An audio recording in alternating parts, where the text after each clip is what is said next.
Tuhan bersamamu. Dan bersama rohmu. Inilah Injil Yesus Kristus menurut Markus.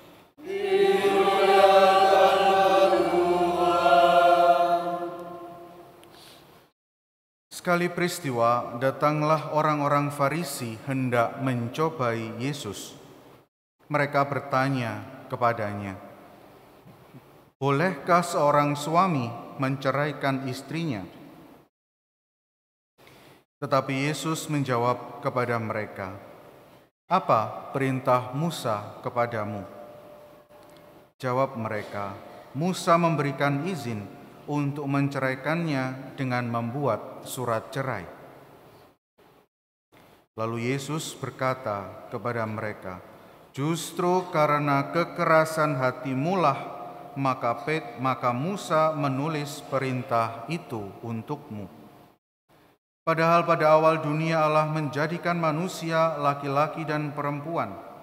Karena itu laki-laki akan meninggalkan ayah dan ibunya dan bersatu dengan istrinya, sehingga keduanya itu menjadi satu daging. Demikianlah mereka bukan dua laki, melainkan satu. Karena itu, apa yang telah dipersatukan Allah tidak boleh diceraikan manusia." Ketika sudah tiba di rumah, para murid bertanya lagi tentang hal itu kepada Yesus. Lalu kata Yesus kepada mereka, "Siapa saja yang menceraikan istrinya lalu kawin dengan perempuan lain, ia berzina terhadap istrinya itu. Jika si istri menceraikan suaminya lalu kawin dengan laki-laki lain, ia berzina." Lalu orang membawa anak-anak kecil kepada Yesus supaya ia menjamah mereka. Tetapi murid-muridnya memarahi orang-orang itu. Melihat itu, Yesus marah dan berkata kepada mereka, "Biarkan anak-anak itu datang kepadaku. Jangan halang-halangi mereka, sebab orang-orang seperti inilah yang memiliki kerajaan Allah. Sesungguhnya aku berkata kepadamu, siapa saja yang tidak menyambut kerajaan Allah seperti seorang anak kecil, ia tidak akan masuk ke dalamnya." Kemudian Yesus memeluk anak-anak itu, meletakkan tangan ke atas mereka, dan memberkati mereka. Demikianlah sabda Tuhan. Terpujilah Kristus.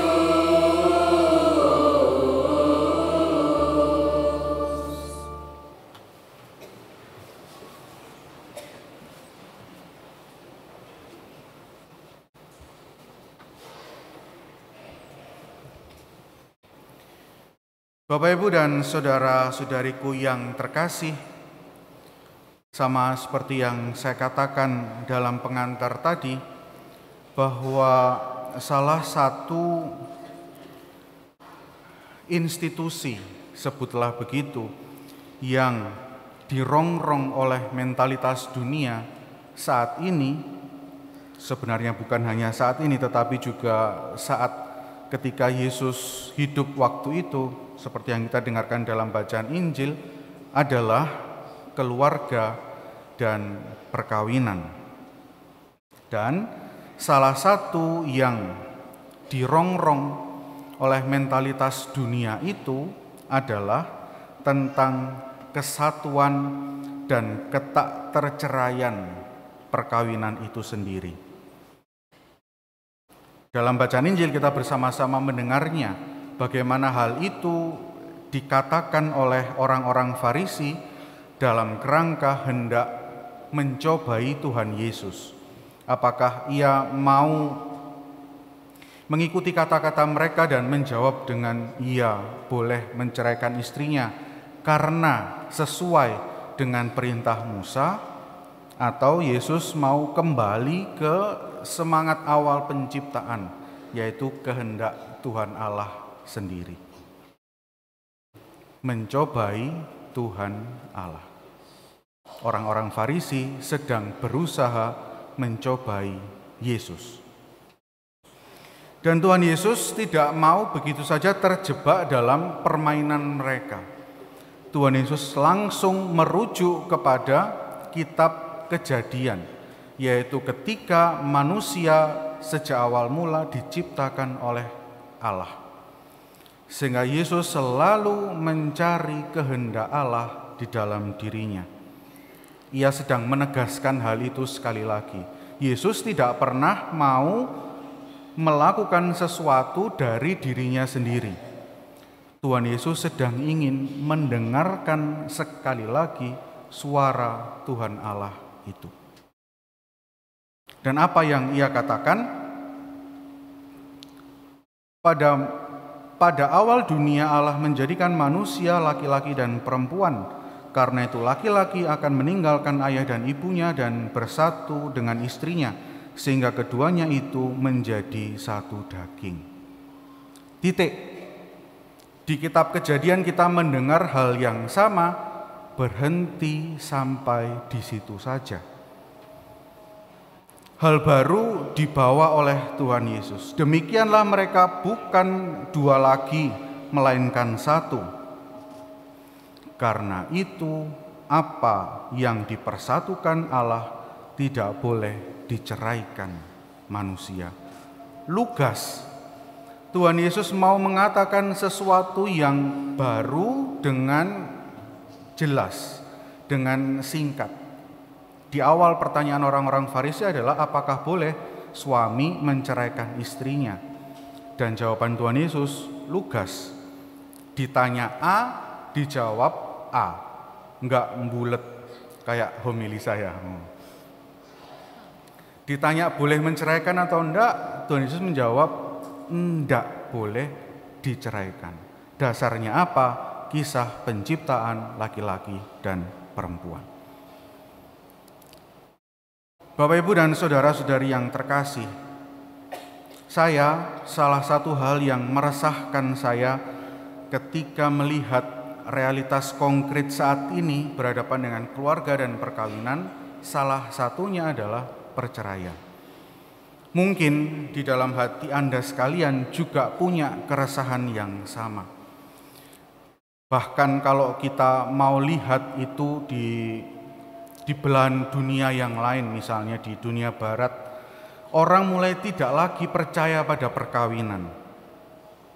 Untuk apa kami menikah kalau ujung-ujungnya cerai? Untuk apa kami menikah kalau ujung-ujungnya kami berpisah? Maka lebih baik ya tidak perlu menikah. Hidup saja sebagai teman. Aku sayang kamu, kamu sayang aku, dan kita hidup bersama-sama. Yang seperti ini mulai banyak terjadi di dunia. Saya tidak mau mengatakan di Indonesia karena saya tidak punya datanya secara nyata. Tetapi hal ini sungguh meresahkan hati saya sekurang-kurangnya. Apa iya kesetiaan di dunia saat ini adalah sesuatu yang sangat sulit untuk didapatkan? Padahal kalau kita mau setia kepada Tuhan Allah, kalau mau setia mendengarkan apa yang dikehendaki oleh Tuhan Allah, tidak dimungkinkan adanya perceraian itu. Maka Bapak, Ibu, dan saudara-saudari yang terkasih, bagi Anda yang sudah terlanjur menikah, bagi Anda yang saat ini sedang berjuang, sedang struggle dalam hidup perkawinan, bersyukurlah atas rahmat yang luar biasa yang sedang Anda jalani. Karena Anda sedang menjadi pengikut Kristus yang sejati. Laki-laki dan perempuan akan meninggalkan keluarganya dan mereka akan menjadi satu. Mereka bukan lagi dua, melainkan satu. Anda sedang berusaha untuk mewujudkan kehendak Tuhan itu di tengah dunia. Anda sedang menjadi pewarta cinta kasih Tuhan yang paling utama. Dan bagi Anda, saudara-saudariku yang saat ini sedang menuju ke tahap itu, mari percaya pada hidup perkawinan. Mari percaya pada hidup berkeluarga. Jangan sampai seperti dunia yang sudah mulai tidak lagi percaya pada perkawinan itu. Saya sih masih percaya kalau di Indonesia ini suasananya masih begitu hangat dengan hal ini. Tetapi perlahan-lahan arahnya akan ke sana. Jangan sampai kita terpengaruh oleh dunia yang begitu melegalkan segala sesuatu yang kenikmatan semata begitu. Kesucian perkawinan ada di dalam kesetiaannya, salah satunya. Dan kesucian itu, kekudusan itulah yang hendak juga dikejar dalam surat kepada orang Ibrani ketika dikatakan di situ, sebab Dia yang menguduskan dan mereka yang dikuduskan semua berasal dari yang satu. Maka semua yang hidup berkeluarga sedang diajak untuk mengejar kekudusan hidup.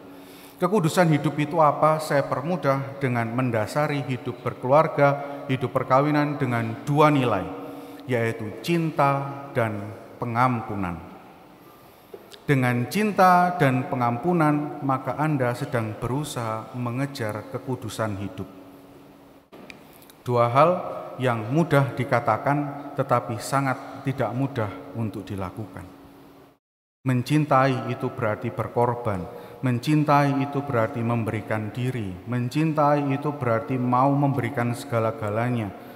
Sudah tidak ada lagi aku tetapi kita, dan pengampunan yang menjadi akar dari hidup perkawinan. Maukah aku mengampuni suamiku? Maukah aku mengampuni istriku? Maukah aku mengampuni anak-anakku? Maukah anak-anak mengampuni orang tuanya? Dalam hidup perkawinan dan dalam hidup berkeluarga, cinta dan pengampunan adalah nilai yang bisa kita gunakan untuk mengejar kekudusan hidup. Semoga dengan bacaan Injil yang kita dengarkan hari ini dan juga bacaan pertama dan kedua mengingatkan kita akan betapa luar biasanya, betapa indahnya hidup perkawinan dan hidup berkeluarga itu, dan karenanya mari kita perjuangkan itu sebagai sebuah cara kita untuk mendengarkan kehendak Allah di dalam hidup kita. Berkat Tuhan menyertai kita sekalian dan keluarga-keluarga kita.